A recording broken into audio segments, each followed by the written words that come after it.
Bom, aí ele fala assim que a gente tem muitos conjuntos de dados, né, cada vez mais disponíveis, porque hoje em dia tudo é digitalizado, tudo é coletado nos celulares, nas lojas e tudo. Então, cada vez mais indústrias, as universidades, né, as pesquisas, governo estão usando dados e visualização desses dados para tirar conclusão.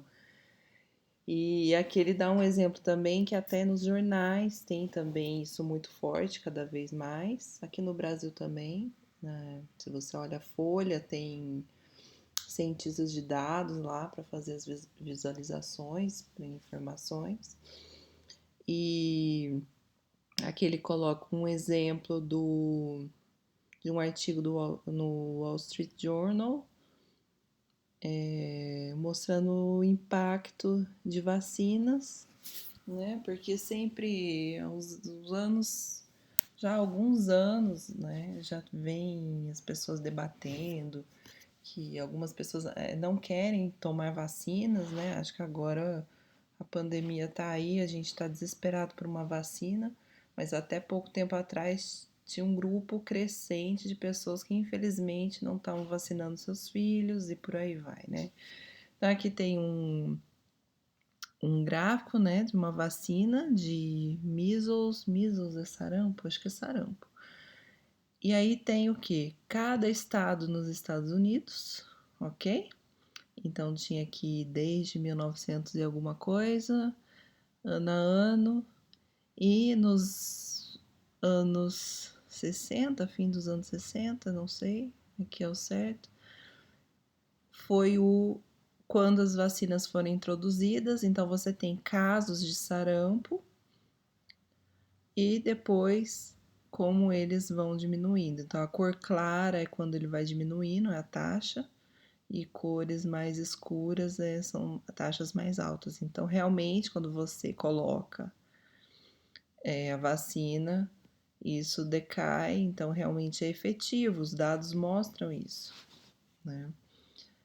E ao mesmo tempo que assim que você começa a não vacinar algum grupo de pessoas, e não precisa ser muitas pessoas, você já começa a ter surtos de novo dessas doenças que antes estavam erradicadas, né? Então, isso aqui é um artigo que estava num jornal, não é nada, não é um jornal científico, né? É um jornal comum de notícia e o pessoal também usa muitos gráficos para mostrar conclusões. Aqui ele tem um outro exemplo no New York Times, que tem as notas de um exame, eu não sei que exame é esse, New York City Regents Exams, eu não sei o que é esse tipo de exame, tá? Tem um artigo aqui, se vocês quiserem mais detalhes, tá? Então, eles coletaram essas notas e. Inclusive para determinar. Ah, tá. Eles estavam querendo ver se um aluno vai se formar no ensino médio, etc. Então, eles estavam avaliando essas notas.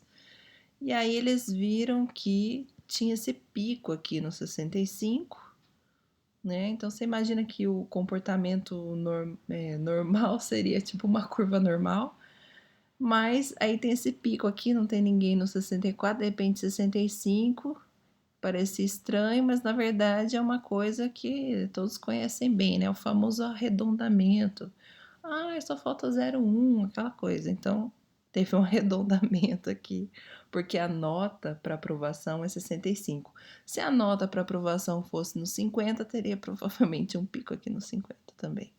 Então, esse tipo de coisa você só vai perceber se você fizer uma média ou até um box plot, não sei, ou calcular box plot, talvez você perceba alguma coisa, mas se você fizer só calcular uma média é, e quartis, talvez você não pegue esse tipo de coisa, tá? Então é legal ter um gráfico, tá bom?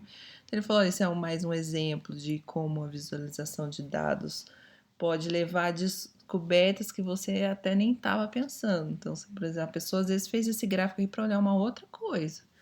E aí, de repente, viu isso aqui, olha que interessante esse fenômeno, tá?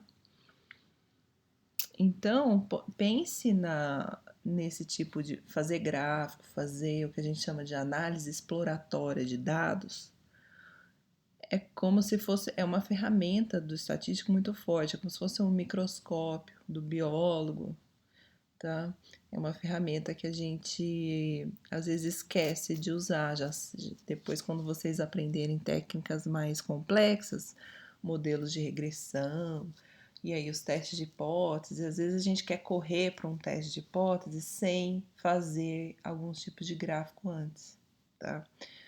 E que é o EDA, né, em inglês, que é análise exploratória de dados, tá?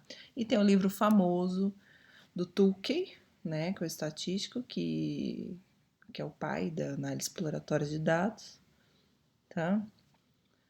E aí tem a frase dele aqui, né, o principal valor de uma imagem é quando ela te força a perceber alguma coisa que você não estava esperando, tá? Ok? Então, muitas das descobertas de análise de dados, elas são feitas porque foi feita uma análise exploratória de dados antes. Então, você percebe alguma coisa diferente e aí você fala assim, eu quero captar isso no meu modelo, então vou ajustar um parâmetro assim, assim, alguma coisa.